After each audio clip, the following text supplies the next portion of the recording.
Welcome to our channel knowledge with facts. Dear friends, आज हम आपके बीच में फिर से एक नए वीडियो के साथ बौद्ध धर्म के ही क्रम में उसका दूसरा पार्ट लेकर उपस्थित हुए हैं।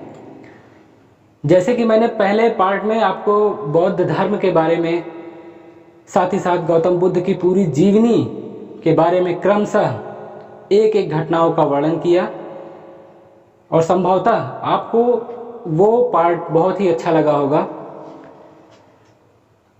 उसी के क्रम में बौद्ध धर्म का दूसरा वीडियो हमने बनाया है। जिस तरह से आपको पहला पार्ट बहुत ही इंटरेस्टिंग लगा, ठीक उसी तरह से यह पार्ट भी है जो आपको बहुत ही इंटरेस्टिंग लगेगा। कुछ भी रटने की ज़रूरत नहीं पड़ेगी आपको।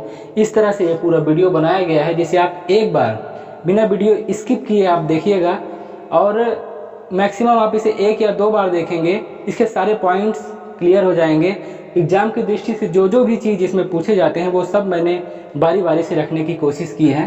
सिर्फ आप वीडियो को ध्यानपूर्वक 1 या 2 बार देखेंगे तो मुझे पूरा विश्वास है कि आपको दोबारा बौद्ध धर्म देखने की ज़रूरत नहीं पड़ेगी।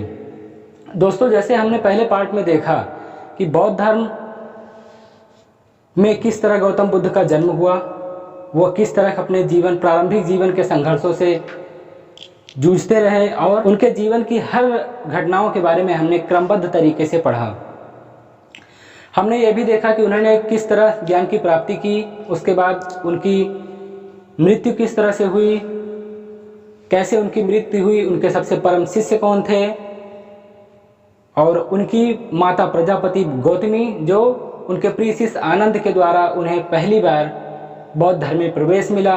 उसके बाद उसके दूसरे क्रम में वैशाली की जो प्रसिद्ध नृत्यांगना थी जिसका नाम आम्रपाली था, उन्हें उस धर्म में प्रवेश की अनुमति मिली। जो पहली बार ये वीडियो को देख रहे हैं उनसे मेरा एक रिक्वेस्ट है कि वो पहले वीडियो को एक बार देखें, उसके बाद इस वीडियो को देखें, बिना स्किप किए उस पहले वीडियो को देखें। उसके बाद ये देखेंगे तो पूरा बौद्ध धर्म अच्छी तरह से उन्हें समझ में आ जाएगा। तो आइए चलते हैं हम अपने बौद्ध धर्म पार्ट 2 की तरफ, जो एग्जाम की दृष्टि से बहुत ही महत्वपूर्ण है। पहला वीडियो जो था वो तो पूरी तरह कहानी की तरह था, उसमें कुछ ही एग्जाम के पॉइंट थे, लेकिन ये जो पार्ट है बौद्ध धर्म का पार्ट 2, ये पूरी तरह से प्रश्नों से भरा हुआ है। इसके इस तरह के प्रश्न एग्जाम में लगभग 1 या 2 प्रश्न अधिकतर देखने को मिलते हैं, किसी किसी एग्जाम में नहीं देखने को मिलता है, किसी किसी एग्जाम में रहता भी है, 1 या 2 प्रश्न जरूर रहते हैं। तो हम सबसे पहले चलते हैं कि बौद्ध धर्म के पहले पार्ट में हमने सब कुछ देखा, उसके बाद हम चलते हैं कि इसका प्रचार प्रसार। बौद्ध धर्म के पार्ट 2 में हम देखते हैं बौद्ध धर्म का प्रचार प्रसार किस तरह से बढ़ा, किस ईसा पूर्व में उसका विस्तार हुआ और ईस्वी आते आते इसका पतन किस तरह से हुआ। तो सबसे पहले हम बौद्ध धर्म में देखते हैं कि बौद्ध संगीत। बौद्ध संगीत क्या होती है? बौद्ध संगीत मतलब सभाएं। बौद्ध धर्म में संगीत को सभाएं कहा जाता है। तो उसी तरह यह हमारा बौद्ध संगीत है। तो हम सबसे पहले ये जान चुके हैं कि गौतम बुद्ध की मृत्यु कब हुई थी। 483 ईसा पूर्व उनकी मृत्यु हुई थी। तो 483 ईसा पूर्व में, 483 ईसा पूर्व कहें या बीसी कहें, 483 ईसा पूर्व में उनकी बौद्ध संगीत, जो प्रथम बौद्ध संगीत थी वो 483 ईसा पूर्व में थी। स्थान राजगृह था और उस समय के मैंने एक ढांचे की तरह बनाया है, एक खाके की तरह बनाया है, ताकि आपको एक बार जैसे आप 483 ईसा पूर्व देखें, उसके बाद वह किस स्थान पे हुआ, उसके उस समय के राजा कौन थे और उस बौद्ध संगीत के अध्यक्ष कौन थे और उस बौद्ध संगीत में मुख्य बिंदु क्या था। इस तरह से मैंने इसको एक ढांचे की तरह बना दिया है, जिसको हम अभी बारी बारी से पढ़ेंगे। उसके बाद हम इसको डिवाइड करेंगे ताकि आप उसे अच्छी तरह से समझ सकें और उसे आप नोट डाउन भी कर सकें एग्जाम की दृष्टि से। 1-2 बार आप वीडियो देखें और उसके बाद आप एग्जाम पॉइंट ऑफ व्यू से उसे नोट भी कर लें। मुझे पूरा विश्वास है कि आपको फिर दोबारा कभी देखने की जरूरत नहीं पड़ेगी। तो आइए चलते हैं हम। पहली बौद्ध संगीति उनकी जो संपन्न हुई थी वो 483 ईसा पूर्व में हुई थी। किस जगह पे हुई थी? वह राजगृह में हुई थी। राजगृह कहाँ है? हमारा बिहार में है। उस समय के राजा अजातशत्रु थे। अध्यक्ष, पहली बौद्ध संगीत के अध्यक्ष थे महाकश्यप और प्रथम बौद्ध संगीत का मुख्य बिंदु क्या था? उस समय सुक्त पिटक और विनय पिटक नामक ग्रंथ की रचना हुई थी। उसी तरह से हम दूसरी बौद्ध संगीति देखते हैं। दूसरी बौद्ध संगीति 383, अभी हम देख रहे हैं कि पहला 483, दूसरा 383 ईसा पूर्व। अभी ध्यान दीजिएगा कि ईसा पूर्व चल रहा है, 383 ईसा पूर्व। ईसा पूर्व को हम बीसी भी कह सकते हैं। अभी हम बीसी और एडी, एनो डोमिनी और बीसी, ये क्या होता है इसके बारे में भी हम जानेंगे। पहले फिलहाल यहाँ चलते हैं। 383 ईसा पूर्व में जो दूसरी बौद्ध संगीति हुई थी, स्थान वह था वैशाली। वैशाली भी बिहार में स्थित है। उस समय, जिस समय द्वितीय बौद्ध संगीति हुई थी, उस समय वैशाली के राजा कालाशोक थे अध्यक्ष। उस बौद्ध संगीति के जो अध्यक्ष थे उस समय शवकामी, उनका नाम शवकामी था। और द्वितीय बौद्ध संगीत का सबसे मुख्य बिंदु था बौद्ध धर्म का पहला विभाजन महासांघिक और थेरवाद। अब आपके मन में ये विचार आएगा कि महासांघिक और थेरवाद क्या है, तो आइए हम इस तरफ चलते हैं। देखिए, महासांघिक का मतलब होता है कि पुराने सिद्धांतों और विचारों में परिवर्तन। जैसे समय के साथ कुछ चीजें धीरे धीरे बदलती रहती हैं, उसी तरह से महासांघिक विचारधारा के जो लोग थे वह बहुत ही लचीले स्वभाव के थे। उन्हें हम लचीला कह सकते हैं कि वो गौतम बुद्ध द्वारा दिए गए उपदेशों को, गौतम बुद्ध द्वारा बनाए गए निर्देशों को, गौतम बुद्ध द्वारा बनाए गए नियमों में, वो परिवर्तनों में विश्वास करते थे।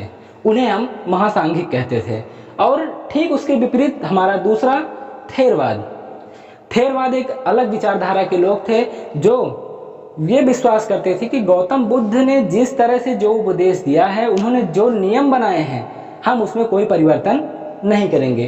तो ये द्वितीय बौद्ध संगीत में हम सबसे पहले ये देखते हैं कि बौद्ध धर्म का पहला विभाजन, हालांकि ये विभाजन बहुत असरकारी नहीं हुआ, समय के साथ ही ये विभाजन, ये जो दो संप्रदाय बटे हुए थे, ये पूरी तरह से विलुप्त हो गए या इसी में फिर से खत्म हो गए। तो बौद्ध धर्म का, द्वितीय बौद्ध संगीत में बौद्ध धर्म का पहला विभाजन हुआ। इसे ध्यान रखिएगा, पहला विभाजन महासांघिक एवं थेरवाद के रूप में हुआ। और उसके बाद हम आगे बढ़ते हैं। तीसरा बौद्ध संगीत 247 ईसा पूर्व। ये कहीं कहीं विवाद देखने को मिलता है कि किसी किसी की किताबों में, किसी किसी पुस्तकों में 250 ईसा पूर्व तक भी देखने को मिलता है, तो हम उसे लगभग मान के चलेंगे कि 247 ईसा पूर्व तीसरा बौद्ध संगीत स्थान था पाटलिपुत्र। और उस समय के राजा अशोक थे। अशोक, जिन्हें आप सभी जानते होंगे कि सम्राट अशोक कौन थे। तो तीसरी बौद्ध संगीत 247 ईसा पूर्व, स्थान था पाटलिपुत्र, और उस समय के राजा थे अशोक। अब उस समय के अध्यक्ष कौन थे? अध्यक्ष उस समय के थे मोगलीपुत्र तीस। उनका नाम था मोगलीपुत्र तीस।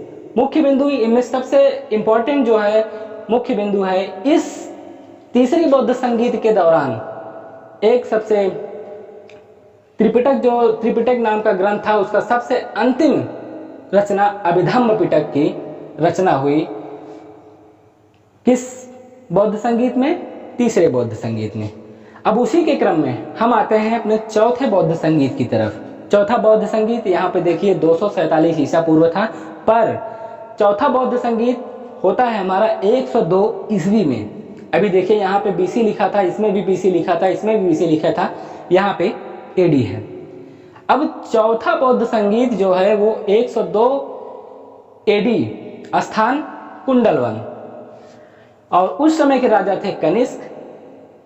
अध्यक्ष उस समय के थे, चौथी बौद्ध संगीत के अध्यक्ष थे वसुमित्र अश्वघोष।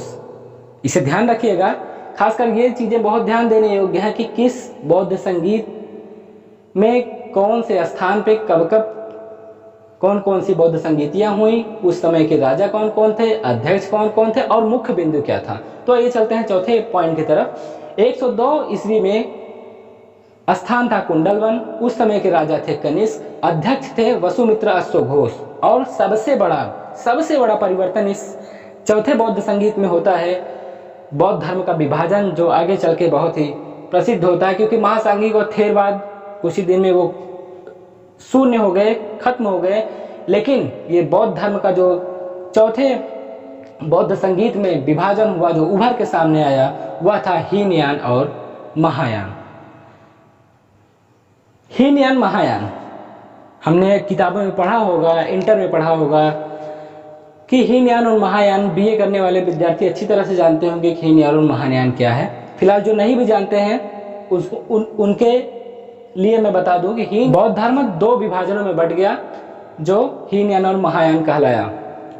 सबसे पहले हम जानते हैं कि हीनयान क्या है और महायान क्या है। हीनयान जो था वो रूढ़िवादी एवं परिवर्तन विरोधी था। वही बात हुई जैसे यहाँ हमने महासांधिक और थेरवाद देखा, तो लेकिन जो हीनयान थे वो रूढ़िवादी थे और परिवर्तन विरोधी थे। रूढ़िवादी का मतलब होता है कि जो विचारधाराएं बौद्ध ने अपने अनुयायियों को और अपने बौद्ध भिक्षुओं को जो भी उन्होंने उपदेश दिया था, उसमें किसी भी तरह का परिवर्तन हीनयान संप्रदाय के लोग नहीं चाहते थे। मतलब जो बौद्ध ने कहा बस हम उनके कथनानुसार ही हर कार्य करेंगे, धर्म का प्रचार प्रसार करेंगे। बट महायान में हम देखते हैं कि परिवर्तन विचारधारा वाले लोग रहते हैं कि वो परिवर्तन में विश्वास करते हैं। जरूरी नहीं कि जो गौतम बुद्ध ने बोल दिया तो वो गौतम बुद्ध ने जो कहा वो उस समय की परिस्थितियों के अनुसार कहा, लेकिन ये महायान वाले परिवर्तन विचारधारा वाले थे। ये समय समय पे इसमें परिवर्तन या सुधार करते रहे। और दूसरा जो सबसे इम्पोर्टेंट पॉइंट है, बुद्ध महापुरुष थे। हीनयान कहता है, हीनयान संप्रदाय के लोग कहते हैं कि बुद्ध महापुरुष थे लेकिन देवता नहीं थे। ये ध्यान देने वाली बात है। हीनयान संप्रदाय कहता है कि बुद्ध महापुरुष थे, ना कि वह देवता थे। लेकिन महायान, उसके जस्ट अपोजिट महायान कहता है कि बुद्ध को देवता व अवतार माना। मतलब ये हीनयान में कह रहे हैं कि बुद्ध महापुरुष थे, ना कि वह देवता थे। इसके ठीक विपरीत महायान कह रहे हैं कि बुद्ध को देवता माना और अवतार भी माना। तीसरी सबसे ज्यादा इंपॉर्टेंट बात है, हीनयान में मूर्ति पूजा विरोधी थे। हीनयान जो थे वो मूर्ति पूजा के बिल्कुल भी समर्थक नहीं थे।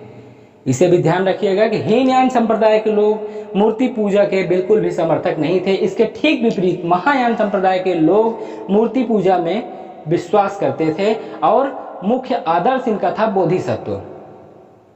ध्यान देने वाली बात है, ये सिर्फ पॉइंट आप याद रखिएगा कि हीनयान मूर्ति पूजा विरोधी थे, महायान मूर्ति पूजा में विश्वास करते थे और इनका मुख्य आदर्श था बोधिसत्व। अब एक बात आती है कि बोधिसत्व क्या होता है। बोधिसत्व क्या होता है? बोधिसत्व बौद्ध धर्म में बोधिसत्व उससे कहते हैं जो निर्वाण प्राप्त कर चुका हो। जैसे गौतम बुद्ध ने निर्वाण प्राप्ति कर ली थी, उन्हें ज्ञान की प्राप्ति हो चुकी थी। लेकिन एक आदमी, जैसे किसी को ज्ञान की प्राप्ति हो जाए तो वो एक तो खुद में ही ज्ञान की प्राप्ति हो गई, लेकिन जो बोधिसत्व बौद्ध धर्म में जो बोधिसत्व हो जाता था, जिसे ज्ञान की प्राप्ति हो जाती थी, वह अपने तक ही सीमित नहीं रहता था, वो अन्य लोगों के भी मदद करता था ताकि उनको निर्वाण प्राप्ति हो सके, ताकि वह ज्ञान की प्राप्ति कर सके।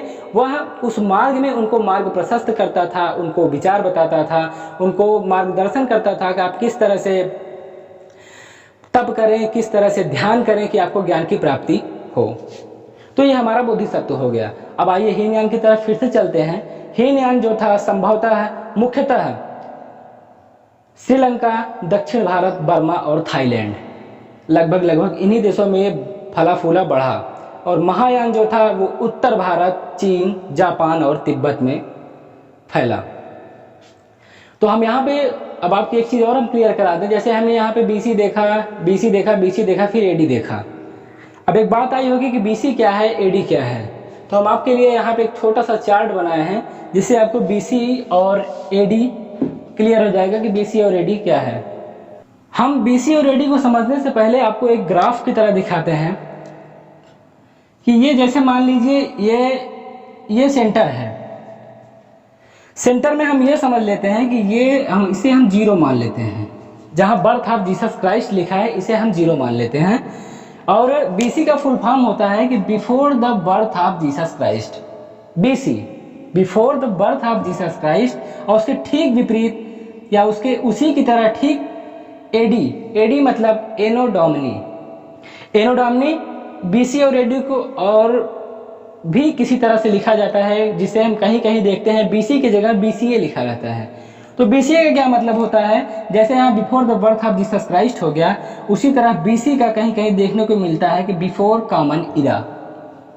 और AD यहाँ एनो डोमिनी हो गया, उसी तरह AD को कॉमन इरा लिखते हैं, जिसे हम इसमें हम BC लिखते हैं, इसमें AD, और उसी तरह यहाँ हम BC लिखते हैं, फिर CE लिखते हैं। तो आइए सबसे पहले समझते हैं, जैसे मान लीजिए जीसस क्राइस्ट का बर्थ यहाँ पे हुआ, इसे हम 0 मान लेते हैं, ये हमारा 0 हो गया।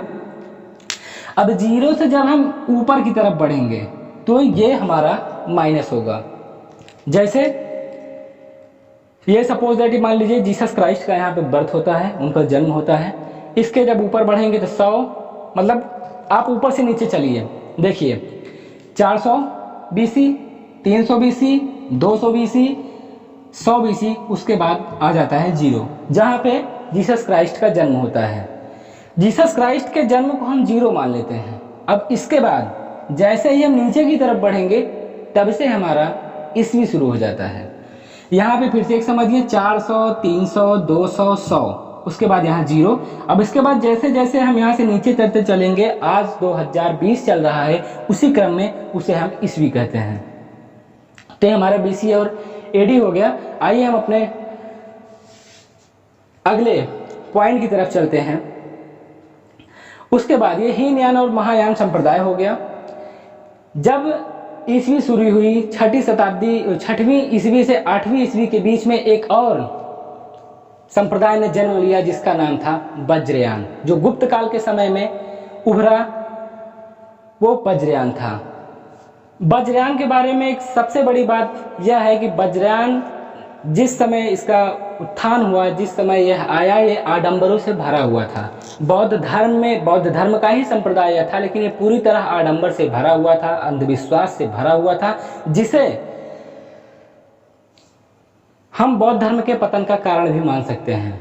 बौद्ध धर्म के पतन का कारण ये वज्रयान कहीं न कहीं ये पूरी तरह जिम्मेदार है। इसमें इसका विकास हुआ, इसमें आडंबर की ही प्रधानता रही, वज्रयान में सिर्फ आडंबर की ही प्रधानता रही, और बौद्ध धर्म के पतन का मुख्य कारण भी वज्रयान ही बना। तो ये एग्जाम पॉइंट ऑफ व्यू से जरूरी है कि वज्रयान क्या है, वज्रयान के बारे में जानते रहिए। और उसी तरह हम बौद्ध धर्म के बारे में तो और कुछ जानते चलते हैं, जैसे भिक्षुक। बौद्ध धर्म में भिक्षुक क्या होता है? भिक्षुक और उपासक, दो तरह की श्रेणियां बनी थी बौद्ध धर्म में। पहला भिक्षुक था, दूसरा उपासक था। भिक्षुक मतलब होता है बौद्ध धर्म में बौद्ध धर्म के प्रचार प्रसार के लिए जिन्होंने संन्यास ग्रहण कर लिया, अपना घर परिवार त्याग दिया, अपना सब कुछ छोड़ के जो बौद्ध धर्म के प्रचार में पूरी तरह से लिप्त हो गए, उन्हें भिक्षुक कहा गया। और उसके बाद उपासक, तो दूसरी श्रेणी होती है उपासक। उपासक का मतलब होता है कि गृहस्थ धर्म में, गृहस्थ जीवन में रहते हुए जो बौद्ध धर्म के प्रचार प्रसार और बौद्ध धर्म को जिन्होंने अपनाया वह गृहस्थ कहलाए। मतलब गृहस्थ जीवन यापन करते हुए बौद्ध धर्म को अपनाना उपासक कहे गए। और उसी तरह ये तीन चीजें अक्सर बौद्ध धर्म में देखने को मिलते हैं, जिसका नाम है चैत्य और स्तूप और तीसरा विहार। ये तीन चीजें अक्सर बौद्ध धर्म में देखने को मिलते हैं कि चैत्य क्या है, स्तूप क्या है, विहार क्या है। तो हम भी इसको जानते चले। चैत्य क्या है? चैत्य मतलब होता है बौद्ध धर्म में जहाँ प्रार्थना की जाती है, प्रेयर हाउस। बौद्ध धर्म में जहाँ सभी लोग इकट्ठे होकर प्रार्थना करते हैं उसे चैत्य कहते हैं। और स्तूप मतलब हमने पहले वीडियो में आपको बताया है कि बौद्ध धर्म में जब गौतम बुद्ध की मृत्यु हो जाती है तो उनके अवशेषों को कई जगहों पर रख के उस पर स्तूप की तरह निर्माण करवाया गया, वही हमारा स्तूप है। तो वही चीज यहाँ पे है, पहला चैत्य हो गया, दूसरा स्तूप, अवशेषों के रखे जाने वाले स्थान पर उसी पे स्तूप बना देना, वही हमारा स्तूप है। और तीसरा पॉइंट आता है हमारा विहार। विहार क्या है? विहार मतलब बौद्ध भिक्षुओं को, जहाँ बौद्ध भिक्षु जिस स्थान पे एकत्रित होकर रहते हों उनके निवास स्थान को हम विहार कहते हैं। तो ये हमारा चैत्य, स्तूप और विहार हो गया। उसके बाद हम आगे चलते हैं। फिर उसके बाद हम देखते हैं कि बौद्ध साहित्य क्या है। बौद्ध साहित्य में मुख्यतः त्रिपिटक मतलब जिसको हमने यहाँ पढ़ा कि प्रथम बौद्ध संगीत में विसुक्त पिटक और विनय पिटक का मतलब उद्भव हुआ। उसी तरह चौथी बौद्ध संगीत में हीनयान महायान का हुआ, तीसरी में अभिधम्म पिटक का। तो यही त्रिपिटक, सूक्त पिटक, विनय पिटक और अभिधम्म पिटक ही त्रिपिटक कहे गए। अब लेकिन इसके बारे में थोड़ा हम डिटेल जानेंगे कि सूक्त पिटक में क्या है, विनय पिटक में क्या है और अभिधम्म पिटक में क्या है। तो सबसे पहले ये जानिए कि बौद्ध साहित्य को त्रिपिटक, बौद्ध साहित्य में हमारा त्रिपिटक सबसे पहले आता है। पहला हो गया सूक्त पिटक, दूसरा विनय पिटक, तीसरा अभिधम्म पिटक। सूक्त पिटक में बुद्ध के उपदेशों का, गौतम बुद्ध ने जो उपदेश दिए हैं सूक्त पिटक में, उसी का संग्रह किया गया है। उसी तरह हमारा दूसरा है विनय पिटक। विनय पिटक में गौतम बुद्ध द्वारा दिए गए बौद्ध भिक्षुओं को नियम, निर्देश, यह सब संकलित करके रखा गया है। उसी तरह हमारा अभिधम्म पिटक है। अभिधम्म पिटक में गौतम बुद्ध के सिर्फ और सिर्फ दार्शनिक विचार रखे गए हैं। तो ये तीनों जो पिटक है हमारे हिसाब से क्लियर हो गया होगा आपको कि सूक्त पिटक में बुद्ध के उपदेशों का संग्रह है, विनय पिटक में संघ के नियम कानूनों का संग्रह है, अभिधम्म पिटक में बुद्ध के दार्शनिक विचार रखे गए हैं। अब और हम कुछ साहित्य और साहित्यों के बारे में जानते हैं कि जैसे जातक कथा। अब जातक कथा क्या है? जातक कथा भी बौद्ध धर्म से संबंधित एक साहित्य है, जिसमें बौद्ध धर्म के पुनर्जन्म की कथा का वर्णन किया गया है। जातक कथा में बौद्ध के पुनर्जन्म के कथा का वर्णन किया गया है। उसी तरह बुद्ध चरित, सौंदर्यानंद, सारीपुत्र प्रकरण। जैसे बुद्ध चरित हम लोग अक्सर जानते हैं कि बुद्ध चरित की रचना किसने की है? अश्वघोष ने। तो ये तो हम लोग हमेशा पढ़ते हैं कि बुद्ध चरित की रचना अश्वघोष ने की है, लेकिन इनकी दो रचनाएं और हैं जो बौद्ध धर्म से संबंधित हैं। दूसरा है सौंदर्यानंद और तीसरा है सारीपुत्र प्रकरण। तो इसे भी हम नोट डाउन करेंगे। अश्वघोष की रचनाएं हैं बुद्ध चरित, सौंदर्यानंद, सारीपुत्र प्रकरण। और एक और साहित्य हमें देखने को मिलता है मिलिंद पन्हो। मिलिंद पन्हो का मतलब, यह एक साहित्य का नाम है। मिलिंद पन्हो का सीधा सीधा मतलब होता है मिलिंद के प्रश्न। मिलिंद कौन? यानी मिनांडर। अब इसमें क्या है कि मिलिंद पन्हो जो था उससे प्रश्न किया गया है। क्या प्रश्न किया गया है? बुद्ध से संबंधित प्रश्न से, बौद्ध धर्म से संबंधित, गौतम बुद्ध से संबंधित सारे प्रश्न मिलिंद पन्हो में रखा गया है, जिसमें सब कुछ उन्हीं के प्रश्न और उन्हीं प्रश्नों के जवाब दिए गए हैं। अब आते हैं हम गांधार शैली।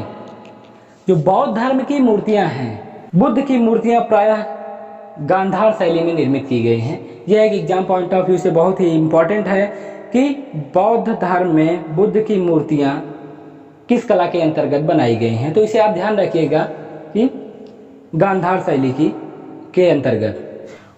तो आइए हम लास्ट में एक बार फिर से इस पूरे बौद्ध धर्म के पार्ट 2 को पूरी तरह से हम जान लेते हैं। इसको मैंने एक ग्राफ की तरह इसको अलग कर दिया, आप इसे नोट डाउन कर लीजिएगा। फिर से एक बार हम सरसरी निगाह से एक बार बहुत तेजी के साथ इसको देखते हैं कि पहला बौद्ध संगीति 483 ईसा पूर्व में राजगृह में उस समय के राजा अजातशत्रु, अध्यक्ष महाकश्यप, मुख्य बिंदु सूक्त पिटक एवं विनय पिटक थे। दूसरी बौद्ध संगीति 383 ईसा पूर्व वैशाली में राजा कालाशोक, अध्यक्ष उस समय शिवकामी और बौद्ध धर्म का पहला विभाजन महाशांति एवं थेरवाद।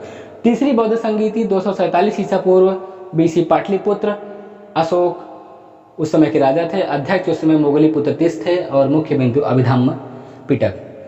चौथी बौद्ध संगीति 102 ईसा पूर्व एडी कुंडलवन राजा जो थे उस समय के कनिष्ठ थे, वसुमित्र अश्वघोष थे उस समय के अध्यक्ष और मुख्य बिंदु इसका था बौद्ध धर्म का विभाजन हीनयान और महायान संप्रदाय। ये स्थान के बारे में हम आपको एक चीज और बताना भूल गए थे। ये प्रथम बौद्ध संगीति, दूसरी बौद्ध संगीति और तीसरी बौद्ध संगीति, यह तीनों बौद्ध संगीति बिहार में हुई थी और यह चौथी एकमात्र ऐसी बौद्ध संगीति थी जो बिहार के बाहर यानी कि जम्मू कश्मीर में हुई थी। तो इसे एकदम बहुत ही मोस्ट इंपॉर्टेंट है ये कि कुंडलवन जो चौथी बौद्ध संगीति 102 ईस्वी में हुई थी, जो कुंडलवन में हुई थी, उस समय के राजा कनिष्ठ थे, अध्यक्ष वसुमित्र अश्वघोष थे और मुख्य बिंदु इसका सबसे इंपॉर्टेंट बिंदु था बौद्ध धर्म का विभाजन हीनयान और महायान के रूप में हुआ। तो ये तीनों प्रथम, द्वितीय और तृतीय बिहार में और चौथा जो था ये कुंडलवन जम्मू कश्मीर में हुआ था। उसी तरह हम हीनयान और महायान को देखते हैं। हीनयान जो थे रूढ़वादी एवं परिवर्तन विरोधी थे। महायान परिवर्तन विचारधारा वाले बुद्ध को देवता के रूप में माना, अवतार माना। लेकिन हीनयान बुद्ध महापुरुष थे, लेकिन देवता बुद्ध को नहीं मानते थे। हीनयान मूर्ति पूजा विरोधी थे, महायान मूर्ति पूजा में विश्वास करते थे। मुख्य आदर्श इनका बोधिसत्व था। बोधिसत्व के बारे में मैंने आपको बता दिया है। आप चाहें तो एक बार इसका स्क्रीनशॉट लेके रख लीजिए, और या तो फिर आप इसे नोट डाउन कर लीजिए। हीनयान लगभग श्रीलंका, दक्षिण भारत, बर्मा और थाईलैंड में प्रचारित हुआ, और उसी तरह महायान उत्तर भारत, चीन, जापान और तिब्बत में फैला। बौद्ध धर्म का मुख्यतः पतन का कारण वज्रयान हुआ, जिसके बारे में अभी थोड़ी देर पहले हमने देखा कि वज्रयान में अंधविश्वास के कारण बौद्ध धर्म का पूर्णतः पतन हो गया। भिक्षुक और उपासक, भिक्षुक जिन्होंने संन्यास ग्रहण कर लिया, बौद्ध धर्म का प्रचार प्रसार कर रहे हैं, वो हमारे भिक्षुक हो गए। उपासक गृहस्थ जीवन व्यतीत करने वाले, जो गृहस्थ जीवन व्यतीत करते हुए बौद्ध धर्म को अपनाए, वो हमारे उपासक हो गए। चैत्य क्या है, स्तूप क्या है, विहार क्या है, आप पूरी तरह से अच्छी तरह से हमारे पहले वीडियो में भी देख चुके हैं, और दूसरे में भी आप एक बार सरसरी निगाह से देखेंगे तो आपको ये पूरा लिखा हुआ आपको बहुत अच्छी तरह से समझ में आ जाएगा। तो दोस्तों, ये बौद्ध धर्म का टॉपिक लगभग पूरी तरह से यहाँ पे खत्म होता है। बौद्ध धर्म के बारे में अगर आपको कोई भी जानकारी या कुछ और आपको अगर जानना हो तो कमेंट बॉक्स में कमेंट जरूर छोड़िएगा। और जो इस वीडियो को पहली बार देख रहे हैं वो बौद्ध धर्म का पार्ट 1 वीडियो जरूर देखेंगे। मुझे उम्मीद है कि आपको यह दोनों वीडियो देख लेने के बाद आपको बौद्ध धर्म से कोई ऐसा क्वेश्चन नहीं होगा जो आपको कभी भी छूटेगा। तो इसी विश्वास के साथ हम आपसे विदा लेना चाहते हैं, और आप हमारे चैनल को, अगर आप हमारे चैनल पर नए हैं तो सब्सक्राइब करें और दोस्तों के साथ शेयर करें। पढ़ते रहें, मस्त रहें। जय हिंद।